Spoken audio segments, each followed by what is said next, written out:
आज की हमारी ये कहानी है एक ऐसे अभिनेत्री की जिसने केवल एक अदाकारा के रूप में नहीं बल्कि एक ट्रेंड रविंद्र संगीत गायिका, क्लासिकल डांसर और चर्चित राजनेता के रूप में भी अपनी पहचान बनाई। उनकी बहुमुखी प्रतिभा ने उन्हें दर्शकों का चहेता बनाया, लेकिन क्या ये शोहरत और पहचान उन्हें निजी जीवन में सुकून दे सकी? नहीं, उनके स्टारडम ने ही उनकी शादीशुदा जिंदगी में जहर घोल दिया। उनके पति जो उनकी प्रसिद्धि को बर्दाश्त नहीं कर पाए, उन्होंने उन्हें मानसिक और शारीरिक पीड़ा दी। एक समय ऐसा भी आया जब वो आर्थिक तंगी में आ गई। जो अभिनेत्री पर्दे पर द्रौपदी बनकर दर्शकों को प्रेरित करती थी, वही अपनी असल जिंदगी में त्रासदी के दलदल में फंस गई थी।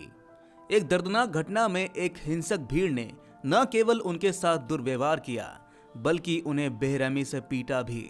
इस हमले ने उनकी जिंदगी को झकझोर कर रख दिया। 2 बार ब्रेन हैमरेज झेलने के बाद उनकी जान मुश्किल से बचाई जा सकी।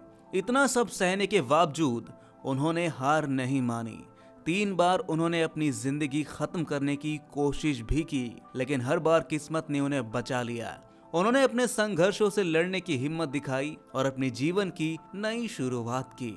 दोस्तों, बॉलीवुड डायरी में आपका स्वागत है, जहां हम आपको रूपा गांगुली की संघर्ष और प्रेरणादायक यात्रा के हर पहलू से रूबरू कराने वाले हैं। क्या आप जानते हैं कि भारतीय टेलीविजन के इतिहास में द्रौपदी का किरदार निभाने वाली रूपा गांगुली ने इस भूमिका से अपने जीवन की सबसे बड़ी पहचान बनाई।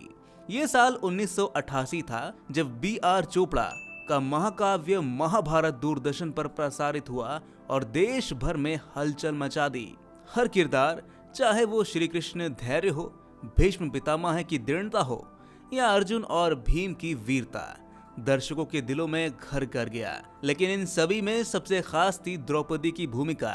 एक महिला जो न्याय और सम्मान के लिए खड़ी हुई, जिसके हर डायलॉग में गहराई और दर्द था। इस भूमिका को इतना जीवंत बनाने वाली थी रूपा गांगुली। जब भी हम द्रौपदी का नाम सुनते हैं तो सबसे पहले हमारे सामने उन्हीं का चेहरा आता है। महाभारत से पहले भी रूपा गांगुली अभिनय की दुनिया में अपनी पहचान बना चुकी थी, लेकिन द्रौपदी का किरदार उनके लिए किसी मील के पत्थर से कम नहीं था। ये संयोग ही था कि जैसे द्रौपदी ने महाभारत में अनगिनत कठिनाइयों का सामना किया, उसी तरह रूपा गांगुली की असल जिंदगी भी संघर्षों से भरी रही। रूपा गांगुली का जन्म 25 नवंबर 1966 को पश्चिम बंगाल के कल्याणी में हुआ। उनके पिता सुरेंद्र लाल गांगुली और मां ज्योतिका गांगुली ने उन्हें अच्छे संस्कार दिए। उन्होंने बेलतला गर्ल्स हाई स्कूल में पढ़ाई की और कोलकाता के जोग माया देवी कॉलेज से साइंस में ग्रेजुएशन पूरा किया। उनकी खूबसूरती और अभिनय की प्रतिभा इतनी गहरी थी कि उनके परिवार के एक सदस्य ने उन्हें एक्टिंग में अपना करियर आजमाने की सलाह दी। रूपा ने यह सुझाव स्वीकार भी किया और पहली बार कैमरे का सामना किया। रूपा गांगुली का पहला बड़ा मौका बंगाली सिनेमा में आया था। उन दिनों मशहूर बंगाली डायरेक्टर विजय चटर्जी रविंद्रनाथ टैगोर की कहानियों पर आधारित एक शॉर्ट फिल्म निरुपमा बना रहे थे। ये फिल्म किसी नए चेहरे की तलाश में थी और इस तलाश का अंत रूपा गांगुली पर आकर रुक गया। ऑडिशन के दौरान रूपा ने अपने हुनर और भावनात्मक गहराइयों से सभी को प्रभावित किया। उनका चयन हुआ और ये फिल्म 1986 में दूरदर्शन पर प्रसारित हुई। ये उनका पहला कदम था जिसने उन्हें दर्शकों के दिलों में जगह दी। ये वही साल था जब उन्होंने 2 और फिल्मों में अपनी पहचान बनाई। पहली फिल्म थी सौमित चटर्जी द्वारा निर्देशित बंगाली फिल्म स्त्री की पात्र, जिसमें उन्होंने एक गंभीर किरदार निभाया। दूसरी फिल्म मलयालम सिनेमा में थी जिसका नाम था इथिले इनियम वारू, जिसमें उन्होंने दिग्गज अभिनेता ममूटी के साथ स्क्रीन साझा किया। 1988 में उनके अभिनय का जादू हिंदी टेलीविजन पर भी छाया। उन्होंने धारावाहिक गण देवता में काम किया, जिसने दर्शकों और समीक्षकों दोनों का दिल जीत लिया। उनके अभिनय ने इतनी गहराई छाप छोड़ी थी कि इसे कवि और लेखक पंडित नरेंद्र शर्मा ने भी नोटिस किया। ये वही मोड़ था जब उनकी जिंदगी में एक नई दिशा ली। पंडित नरेंद्र शर्मा ने B.R. चोपड़ा को रूपा गांगुली का नाम महाभारत में द्रौपदी के रोल के लिए सुझाया। क्या आप जानते हैं कि द्रौपदी के किरदार के लिए शुरुआत में जूही चावला को चुना गया था, लेकिन कयामत से कयामत तक में लीड रोल मिलने के बाद जूही ने यह रोल छोड़ दिया। इसके बाद द्रौपदी के रोल के लिए 2 नाम बचे, रम्या कृष्णन और रूपा गांगुली। चूंकि रूपा की हिंदी भाषा पर मजबूत पकड़ थी, ये प्रतिष्ठित किरदार अंततः उन्हें ही मिला। द्रौपदी का रोल उनके करियर का सबसे बड़ा मोड़ था। क्या आपने सोचा है कि भारतीय टेलीविजन के इतिहास में महाभारत जैसे शो को बनाने और उसमें काम करने का अनुभव कितना भावुक और चुनौतीपूर्ण रहा होगा? साल 1988 में जब B.R. चोपड़ा का महाकाव्य महाभारत दूरदर्शन पर प्रसारित हुआ तो ये सिर्फ एक धारावाहिक नहीं थी, बल्कि एक ऐतिहासिक घटना बन गई। महाभारत के हर किरदार ने अपनी छाप छोड़ी, लेकिन द्रौपदी का किरदार कुछ अलग ही था। एक महिला जो अपमान और अन्याय के खिलाफ खड़ी होती है, जिसने अपने साहस से न केवल महाभारत की कहानी को मजबूत किया, बल्कि दर्शकों के दिलों में भी अपनी जगह बनाई। ये भूमिका निभाने वाली रूपा गांगुली के लिए भी कम चुनौतीपूर्ण नहीं थी। महाभारत के सबसे भावुक और कठिन सीन में से एक चीरहरण का सीन था। ये सीन न केवल देखने वालों के लिए बल्कि इसे निभाने वाले कलाकारों के लिए भी बेहद मुश्किल था। B.R. चोपड़ा के बेटे रवि चोपड़ा ने एक इंटरव्यू में बताया था कि इस सीन को शूट करना उनके लिए सबसे बड़ी चुनौती थी। इसमें एक महिला के अपमान को दिखाना था, लेकिन इसे ऐसा भी बनाना था कि ये अश्लील ना लगे। इस सीन की शूटिंग से पहले रूपा को पूरे सीन की गंभीरता और भावनात्मक गहराई समझाई गई। उन्होंने अपने डायलॉग का रिहर्सल किया और खुद को मानसिक रूप से तैयार किया। लेकिन जब सीन की शूटिंग शुरू हुई तो रूपा अपने किरदार में इतनी गहराई तक डूब गई कि वो डायलॉग बोलते बोलते फूट फूट कर रोने लगी। उनकी भावनात्मक स्थिति इतनी गहरी थी कि उन्हें सामान्य स्थिति में लाने में टीम को काफी समय लगा। जब वो शांत हुई तो सीन को फिर से शूट किया गया। इस बार द्रौपदी को सभा में घसीटने से लेकर चीरहरण तक का सामना करना पड़ा। चीरहरण तक का पूरा सीन रूपा ने एक ही टेक में पूरा किया। उनकी भावुक और जीवंत अदाकारा ने इस सीन को इतना वास्तविक बना दिया कि वो आज भी दर्शकों को झकझोर कर रख देता है। इसी सीन के दौरान दुशासन का रोल निभाने वाले विनोद कपूर को लेकर रूपा के मन में एक असहजता घर कर गई थी। रूपा ने एक इंटरव्यू में खुलासा किया था कि वो द्रौपदी के किरदार में इतनी गहराई तक उतर गई थी कि उन्हें विनोद कपूर असल जिंदगी में भी दुशासन ही नजर आने लगे। उन्होंने कहा कि विनोद वास्तव में एक अच्छे इंसान है, लेकिन उस सीन की तीव्रता और भावनात्मक गहराई ने उनके मन में यह धारणा बना दी। इस सीन के कारण उनके और विनोद के बीच वास्तविक जीवन में कभी कोई खास बातचीत नहीं हो पाई। महाभारत के प्रसारण के बाद रूपा गांगुली ने अपने अभिनय करियर को नई ऊंचाइयों तक पहुंचाया। 1989 में उन्होंने मृणाल सेन की फिल्म एक दिन अचानक में अपनी शानदार अदाकारा से दर्शकों का दिल जीत लिया। इस फिल्म में उनके किरदार की गंभीरता और भावनात्मक गहराई को खूब सराहा गया। इसके बाद उन्होंने वासु चटर्जी की फिल्म कमला की मौत में पंकज कपूर और सुप्रिया पाठक जैसे दिग्गज कलाकारों के साथ काम किया। इस फिल्म में उनकी भूमिका ने एक बार फिर यह साबित कर दिया कि वो हर तरह के किरदार को निभाने में सक्षम है। 1991 में वो अक्षय कुमार की पहली लीड रोल वाली फिल्म सौगंध में नजर आई।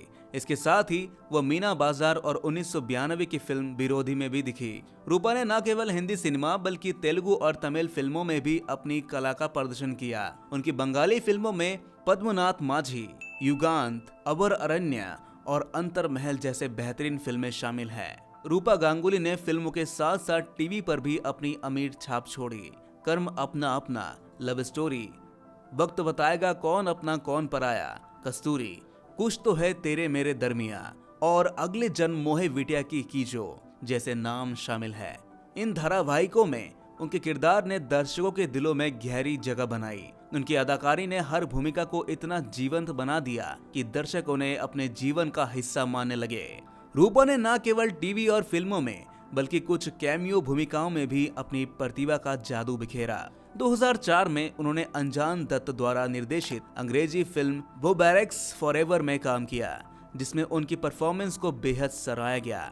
लेकिन रूपा की निजी जिंदगी इस सफलता से कोसों दूर थी।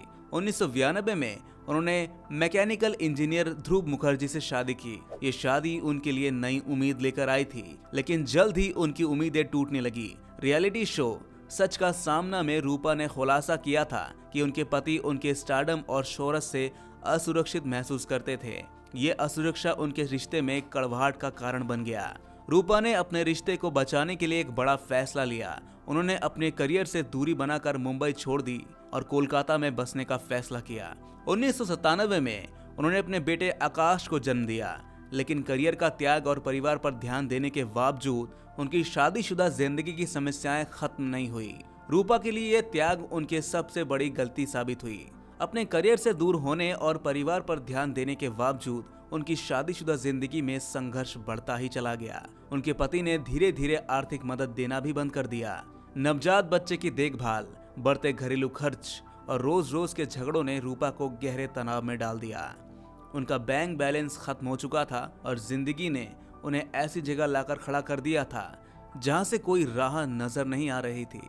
इस निराशा ने रूपा को इतना तोड़ दिया कि उन्होंने अपनी जिंदगी खत्म करने की कोशिश की, और ये प्रयास उन्होंने एक बार नहीं बल्कि कईयों बार किया।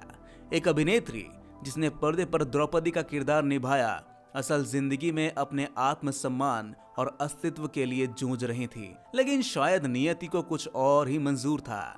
हर बार किस्मत ने उन्हें बचा ही लिया। धीरे धीरे रूपा ने अपनी जिंदगी में एक बार फिर उम्मीद और साहस को जगह दी। उन्होंने अपने आत्मसम्मान के लिए एक बड़ा कदम उठाने का फैसला किया। साल 2006 में रूपा ने अपने पति से अलग होने का निर्णय लिया। ये उनके लिए आसान नहीं था, लेकिन वो जानती थी कि ये फैसला उनके मानसिक और भावनात्मक स्वास्थ्य के लिए बहुत जरूरी है। 2009 में उनका तलाक औपचारिक रूप से हो गया। तलाक के बाद रूपा मुंबई लौट आई।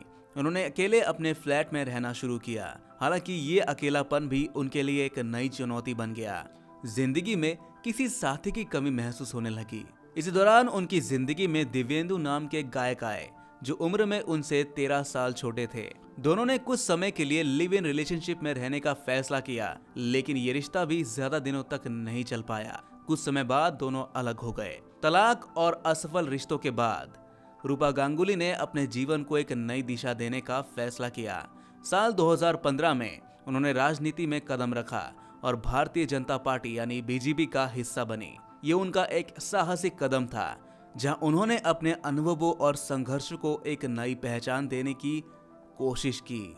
2016 में उन्होंने पश्चिम बंगाल विधानसभा चुनाव में हावड़ा नॉर्थ सीट से अपनी किस्मत आजमाई।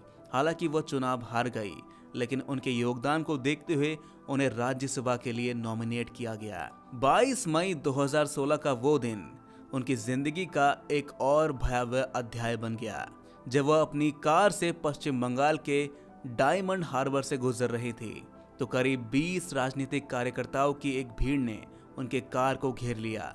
इस हमले ने न केवल उनकी शारीरिक स्थिति को झकझोरा, बल्कि उनकी आत्मा को भी गहरी चोट पहुंचाई।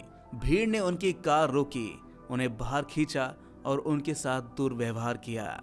इस घटना के बाद उन्होंने सोशल मीडिया पर अपनी कहानी साझा की, जहां उन्होंने बताया कि उस हिंसक भीड़ में पुलिसकर्मी भी शामिल थे। इसी तरह वो अपनी जान बचाकर वहां से निकली और बाद में अस्पताल में भर्ती हुई। ये घटना उनके राजनीतिक करियर का सबसे दर्दनाक हिस्सा बन गई, लेकिन इसके बावजूद रूपा ने हार नहीं मानी। उन्होंने खुद को फिर से खड़ा किया और अपने संघर्षों का सामना किया। लेकिन विवाद यही खत्म नहीं हुआ। रूपा पर कई और आरोप भी लगे। 2017 में जलपाईगुड़ी ट्रैफिकिंग मामले में मुख्य आरोपी ने उन पर इस घिनौने अपराध में शामिल होने का आरोप लगाया। इस आरोप के चलते उन्होंने अपराध जांच विभाग यानी CID द्वारा पूछताछ के लिए बुलाया गया। उसी साल उन्होंने पश्चिम बंगाल में महिलाओं की सुरक्षा पर एक विवादास्पद बयान दिया। ये बयान इतना चौंकाने वाला था कि रूलिंग पार्टी ने उनके खिलाफ एक FIR दर्ज की। 2018 में राष्ट्रीय नागरिक रजिस्टर यानी NRC पर की गई रूपा द्वारा टिप्पणी ने फिर से विवाद खड़ा कर दिया। उन्होंने कहा था कि पश्चिम बंगाल केवल हिंदुओं के लिए है। इस बयान ने न केवल राजनीतिक हलकों में हलचल मचाई, बल्कि उनके खिलाफ कई मोर्चे भी खोले। लेकिन इन विवादों के बावजूद रूपा गांगुली की काबिलियत को नजरअंदाज नहीं किया जा सकता। महाभारत में द्रौपदी की भूमिका के लिए उन्हें स्मिता पाटिल मेमोरियल अवार्ड से सम्मानित किया गया। उनकी बहुमुखी प्रतिभा का एक और उदाहरण तब देखने को मिला जब बंगाली फिल्म अबो शेषे में अपनी आवाज देने के लिए उन्हें सर्वश्रेष्ठ फीमेल प्लेबैक सिंगर का राष्ट्रीय पुरस्कार मिला। रूपा के जीवन का हर पड़ाव उनकी कला, साहस और संघर्ष का प्रतीक रहा, लेकिन उनकी व्यक्तिगत जिंदगी हमेशा सच्चे प्यार और स्थिरता की कमी से जूझती रही।